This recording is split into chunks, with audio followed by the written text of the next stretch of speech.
dangerous groups that we're dealing with now.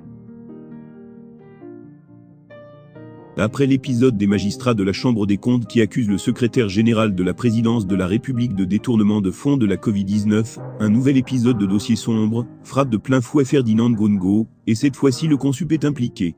Ce qui se passe au Cameroun ne s'est jamais produit dans l'histoire du Cameroun. On assiste clairement à une érosion du pouvoir des institutions et une volonté manifeste d'affaiblir l'État. Dernier cas en date, l'exécution des mandats d'incarcération en dépit d'une décision de justice. En effet, les mandats d'incarcération ci-dessous publiés ont été transmis à la Légion de gendarmerie du centre pour exécution et donc arrestation et incarcération des inspecteurs d'État Ouambanya Malom Alfred, Aboubakari Modibo Amadou et Hassan pour non-paiement des amendes et des pans mis à leur charge au profit du Trésor public.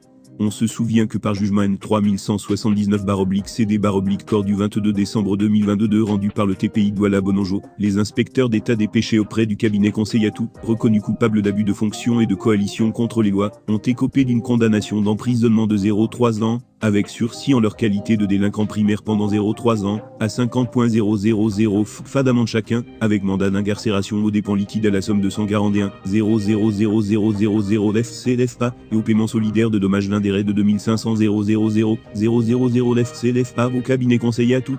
La Légion de gendarmerie du centre, celle-là même qui a procédé à l'arrestation de certaines personnes, dans l'affaire Martinez-Zogo sans mandat ni convocation aucune, après avoir reçu les mandats d'incarcération, a informé le secrétaire d'État à la Défense, c'est Galaxé Toga qui à son tour, a informé le secrétaire général de la présidence de la République, Ferdinand NGOH.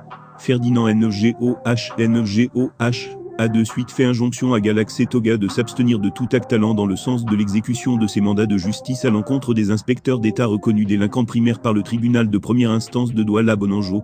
Ainsi, Galaxé Toga, obéissant aux instructions de son parrain, a refusé d'exécuter les mandats d'incarcération. Incroyable, vivement que le président de la République se réveille enfin de son sommeil.